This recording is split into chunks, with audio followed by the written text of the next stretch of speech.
नहीं मिलता लीडर को, जब ये नहीं बता पाता कि मैं क्या काम किया, जब ये नहीं बता पाता कि मैंने क्या कोशिश की, तो फिर बस एक ही बात बोलते, बिरादरी बिरादरी। अरे मैं भी अंसारी मुस्तकिम डिग्निटी हूं, और लोग अभी भी छूटे नहीं हैं, लोग जेल में बंद है। लेकिन अगर सेकुलर फ्रंट, सेकुलर पार्टियां कारपोरेशन के इख्तियार में आई, तो इससे पहले की भी मीटिंग में बोला था कि पहली ही मीटिंग में पहला ठहराव 1044 लोगों को जो आरोपी बनाया जा रहा है, चुटकी में उनको आरोपी से निकाल के बता देंगे, ये मेरा वादा है। चुटकी में सरकार भी देखती रह जाएंगी, प्रशासन भी देखता रह जाएगा कि हम भी फिर कानूनी कलाकार है, बस कानून का उतना पावर चाहिए। वादा हाथ उठा के कर दिए कि इस शहर में, इस वार्ड में, वार्ड नंबर 2 रमजानपुरे में छुपी फिरका परस्ती या खुली फिरका परस्ती का कोई आदमी चुन के नहीं आएगा। ये हाथ उठा के आप लोग वादा करिए।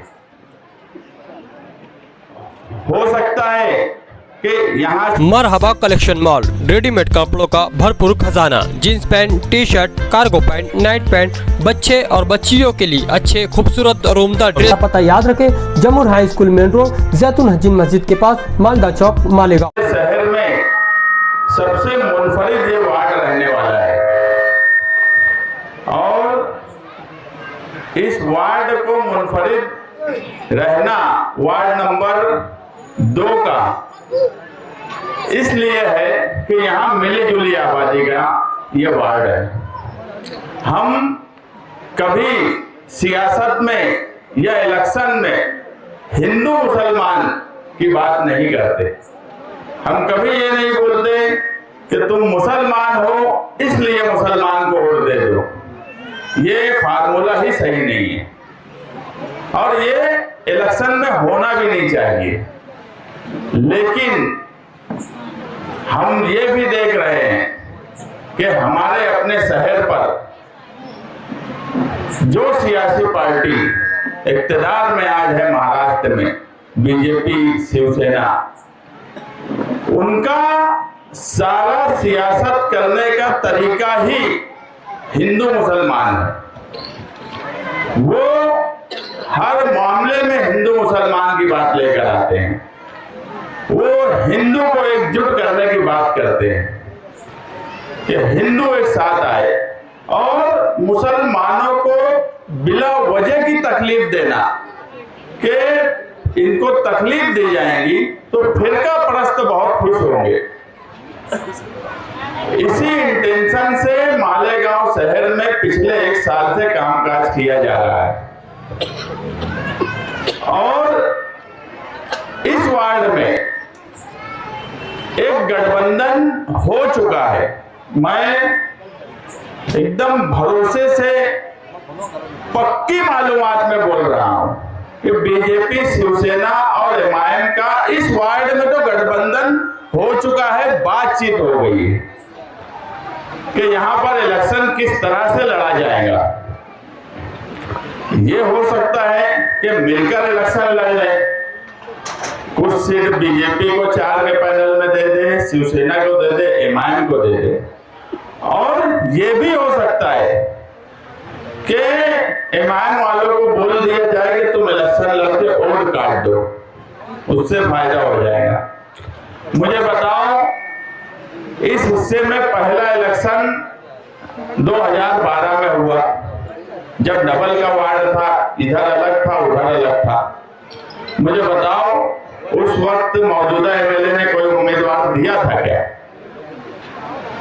2017 में हमारा गठबंधन था, उस वक्त भी यहाँ जनता दल को ही सीट दी गई थी।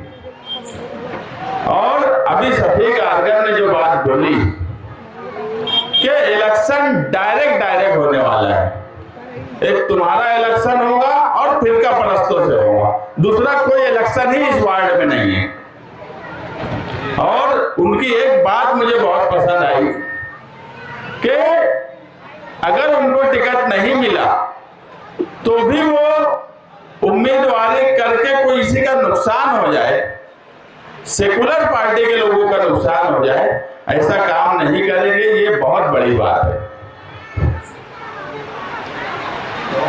ये बात आप सब लोगों को सोचना चाहिए। ये 168, 172 मुझे मालूम है ये निहाल साहब के मानने वाले लोग यहाँ रहते हैं और बड़ी तादाद में रहते हैं, हमेशा से रहते हैं। निहाल साहब को चाहते हैं, मानते हैं और यही पूरे हिस्से में कामकाज को लेकर हमेशा सवाल खड़ा रहता है, बुनियादी मसाइल को लेकर सवाल खड़ा रहता है। ये इलेक्शन बुनियादी मसाइल के साथ साथ इज्तिमाई मसले पर भी होने वाला है। आपके बाजू से ही नजमा बानो 4 महीने से वो खातून जेल में बंद थी, सिर्फ इसलिए कि बीजेपी वालों ने हमें परेशान करने का एक ढंग सीख लिया है कि इनको किस तरीके से परेशान किया जाए। वो बुजुर्ग खातून 4 महीने से जेल में थी, उसकी जमानत के लिए माइनॉरिटी डिफेंस कमेटी ने पूरी कोशिश की, आज उनकी जामीन हो गई। तो क्या हम ये भूल जाएंगे कि नजमा बानो, जिसका कोई गुनाह नहीं, जिसने कोई ऐसा काम नहीं किया जिसकी वजह से उसको 4-5 महीना जेल में रखा जाए, तो आप लोग बताइए कि आप ये भूल जाएंगे कि रमजानपुरे की एक खातून बीजेपी सरकार में 4 से 5 महीना वो जेल में रही हो। हमारे यहाँ कभी बहुत मुसीबतें आई, फसाद भी हुए, अभी जल रही 12 नवंबर का वाकया हुआ, कभी औरतें जेल में गई है क्या? यहाँ बहुत पुराने लोग बैठे हैं, मुझे अगर मेरी मालूमात में तो कभी औरतें जेल में नहीं गई, लेकिन हम ये देख रहे हैं कि इस मर्तबा औरतें भी जेल में गई। ये तो माइनॉरिटी डिफेंस कमेटी थी जिसने एक दबाव और एक कोशिश करके बाकी खातून जेल ना जाए इसके लिए बातचीत की और उन्हें नोटिस पर छोड़ा जाने लगा। तो क्या हम ये सब बातें भूल जाएंगे? मुकाबला सीधे सीधे होने वाला है। किसी तरह का कोई दूसरी पार्टी, यहाँ पर फिरका परस्त पार्टी और तुम्हारा मुकाबला डायरेक्ट है। इसलिए आप सब लोगों की ये जिम्मेदारी है कि कोई वोट कटवा अगर बीच में आता है और आप लोगों के महल्ले का है या आप लोगों के ताल्लुक का है, तो उसको पहले समझाइए कि ये इलेक्शन क्या है, हम इस इलेक्शन को किस लाइन पर ले जाकर लड़ना चाहते हैं। क्योंकि मैं जो बोला कि यहाँ पर एक गठबंधन हो गया और इसी वार्ड से पूरे शहर में अगर छुपा गठबंधन रहा तो वो भी सामने आ जाने वाला है। शिवसेना, बीजेपी, एमआईएम का अगर छुपा गठबंधन रहा तो इसी वार्ड से पूरे शहर में सामने आएगा। नहीं तो मौजूदा एमएलए ने रिकॉर्ड बताना कि जब से रमजानपुरा कारपोरेशन में आया है उन्होंने किसको टिकट दिया और कौन यहां से चुन के आया। अगर इससे पहले भी तुम्हारी ताकत नहीं थी तो 200-500 वोट काटने के लिए अगर कोई उम्मीदवारी करने की कोशिश करेगा तो उसे उम्मीदवारी मत करने दो, किसी सूरत में मत करने दो। उन्हें उम्मीदवार ही नहीं मिलना चाहिए। हम डायरेक्ट मुकाबला करेंगे फिरका परस्त पार्टी से और इंशाअल्लाह ये वार्ड नंबर 2 का पूरा पैनल तुम्हारा चुन के आएगा, इतना मुझे भरोसा है। और यहाँ जिस हिसाब से लोग जमा हुए हैं और जिस तरह के लोग यहाँ हैं, मैं जानता हूँ इसमें से कई ऐसे लोग हैं जो इससे पहले उम्मीदवारी के ख्वाहिशमंद रहे हैं, पंचायत समिति में उम्मीदवारी किए हैं, कारपोरेशन आया तो ख्वाहिशमंद रहे हैं। और ख्वाहिशमंद इसलिए रहे हैं कि उनका कुछ ना कुछ अपना एक असर रहा है, एक अपना हल्का रहा है, सामाजिक कामकाज का अपना एक रिकॉर्ड रहा है। शफीक आर्गन हम बहुत पहले से सामाजिक कामकाज करते हुए उनको देखते आए और वो लोगों का कामकाज करते हैं। ऐसा आदमी जो सामाजिक कामकाज करे, लोगों का कामकाज करे, वर्कर की तरह रहे, जब बुलाए रात में हाजिर, जिस वक्त बुलाए हाजिर, ऐसा आदमी बहरहाल नुमाइंदा होना चाहिए। हमारी भी कोशिश रहेगी कि हम शहर भर में ऐसे लोगों को ही नुमाइंदगी दे जो काम काज करना जानते हैं। सिर्फ टिकट दे देना और उसके बाद उसको काम काज का तरीका भी ना आए तो ये मुनासिब बात नहीं है। क्योंकि इस इलेक्शन में अगर फिरका परस्त बैठ गए कारपोरेशन में, इख्तियार में, तो सबसे बड़ा नुकसान जो इज्तिमाई कौम का होने वाला है वो जन्म दाखिले के मामले में होगा। आज प्रशासक राज है तो कितनी तकलीफ है हम सब देख रहे हैं। अगर वहीं बीजेपी, शिवसेना और उनके साथ गठबंधन जो करके उस सीट उनको देकर वहां इख्तियार चाहते हैं, ऐसे लोग आ गए तो वो क्या ठहराव करेंगे, किस तरह की तकलीफ देंगे, ये आज हो सकता है आप लोग ना जानते हो, मगर हम महसूस कर रहे हैं। और महसूस इसलिए कर रहे हैं कि उस फील्ड पर हम काम कर रहे हैं, हमको समझ रहा है कि आगे क्या होने वाला है। लोग अभी भी छूटे नहीं हैं, लोग जेल में बंद है। लेकिन अगर सेकुलर फ्रंट, सेकुलर पार्टियां कारपोरेशन के इख्तियार में आई तो इससे पहले की भी मीटिंग में बोला था कि पहली ही मीटिंग में पहला ठहराव 1044 लोगों को जो आरोपी बनाया जा रहा है, चुटकी में उनको आरोपी से निकाल के बता देंगे, ये मेरा वादा है। चुटकी में सरकार भी देखती रह जाएंगी, प्रशासन भी देखता रह जाएगा कि हम भी फिर कानूनी कलाकार है। बस कानून का उतना पावर चाहिए, कानून का उतना पावर चाहिए जो हम कर सकते हैं। पहले ही ठहराव में 1044 लोगों को हम आरोपी से हटवाएंगे और तहसीलदार को आरोपी बना देंगे। इतना वादा मैंने पहले भी किया हूं, अभी भी कर रहा हूं और पूरे इलेक्शन में करता रहूंगा। क्योंकि जो 1044 लोगों को आरोपी करना, उनकी अभी जमानत करना, उनका जो फिजिकल मेंटल परेशानी, घर की परेशानी, ये हम जानते हैं। तहसीलदार की एक नोटिस आती है, पूरा घर परेशान हो जाता है। वजह क्या है कि मुझे अगर कोई कानूनी तकलीफ है तो मैं एक बार बर्दाश्त कर लूंगा, अगर मेरी माँ को एक नोटिस आ गई तो वो मुझे बर्दाश्त मेरे लिए करना मुमकिन नहीं है।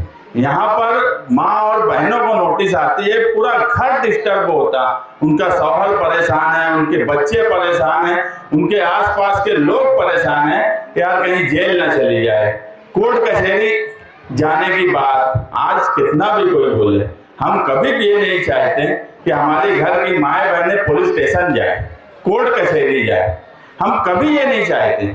मगर आज हमारी मजबूरी है कि 1044 लोगों को कोर्ट में आना पड़ रहा है, आगे जामीन के लिए आना पड़ेगा, तारीख के लिए आना पड़ेगा। तो क्या इस शहर में जो लीडरान है वो ये सब देखकर उनको अच्छा लगेगा क्या कि कोर्ट में हमारी माए बहनें आएंगी?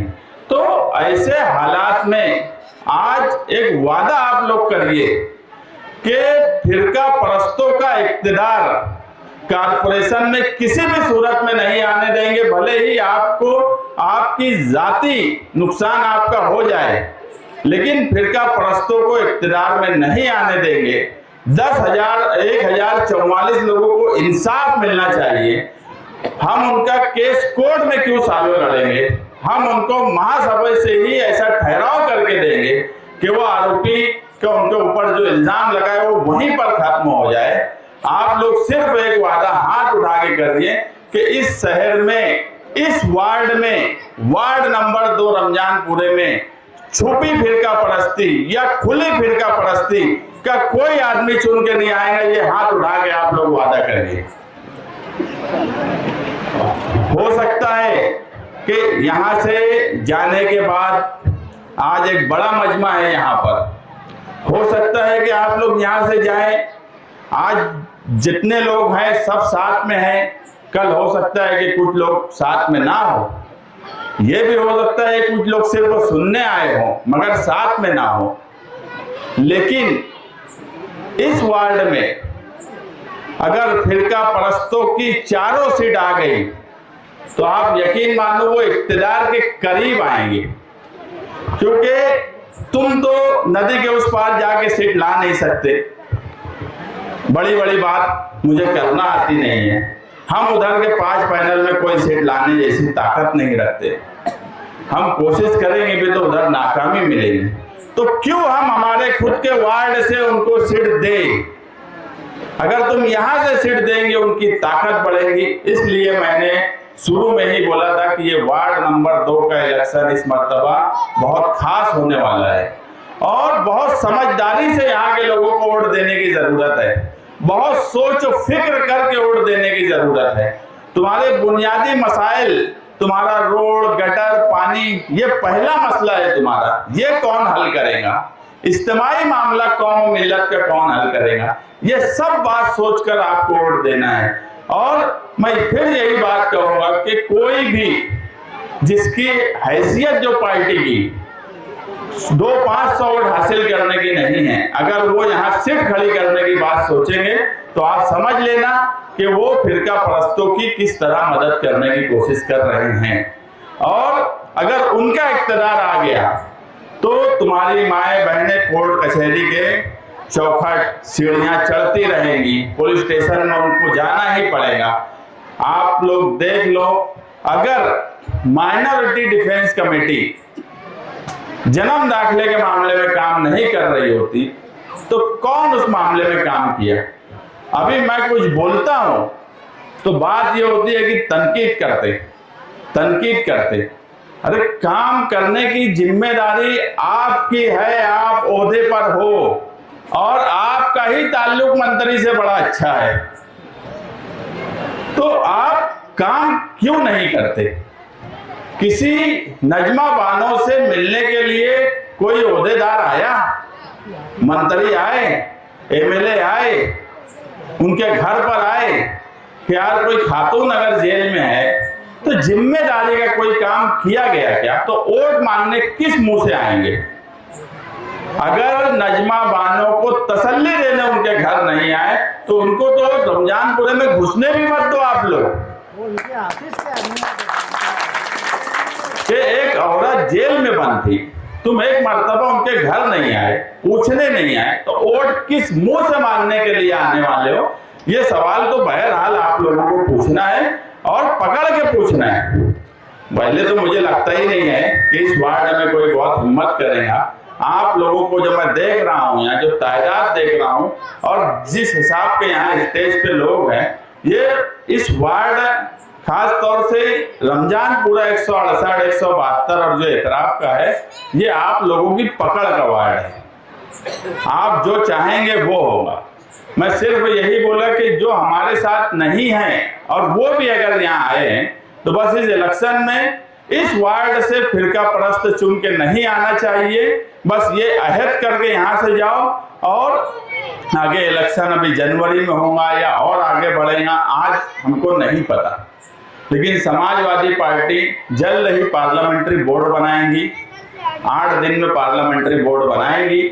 उसके बाद हम उम्मीदवार का फैसला पार्लियामेंट्री बोर्ड के जरिए हर जगह जहां से ख्वाहिशमंद है वहां करेंगे, क्योंकि अब हर वार्ड में भी 6 नंबर में हुई, 2 नंबर में हुई और अगले हफ्ता किला में मीटिंग करेंगे, वहां भी बहुत जरूरी है मीटिंग करना, अगले हफ्ते वहां करेंगे। इसी तरीके से हर पैनल में कोशिश कर रहे हैं, क्योंकि यहाँ पे ऐसा होता है कि कुछ जब नहीं मिलता लीडर को, जब ये नहीं बता पाता कि मैं क्या काम किया, जब ये नहीं बता पाता कि मैंने क्या कोशिश की, तो फिर बस एक ही बात बोलते, बिरादरी बिरादरी। अरे मैं भी अंसारी मुस्तकिम डिग्निटी हूँ और मुझे बिरादरी पे भी कोई अफसोस की बात नहीं है। बिरादरी के लिए भी बात करना चाहिए, बिरादरी के लिए भी वोट मांगना चाहिए और बिरादरी के नाम पे भी वोट मांगना चाहिए, वो भी मैं चलो समझ सकता।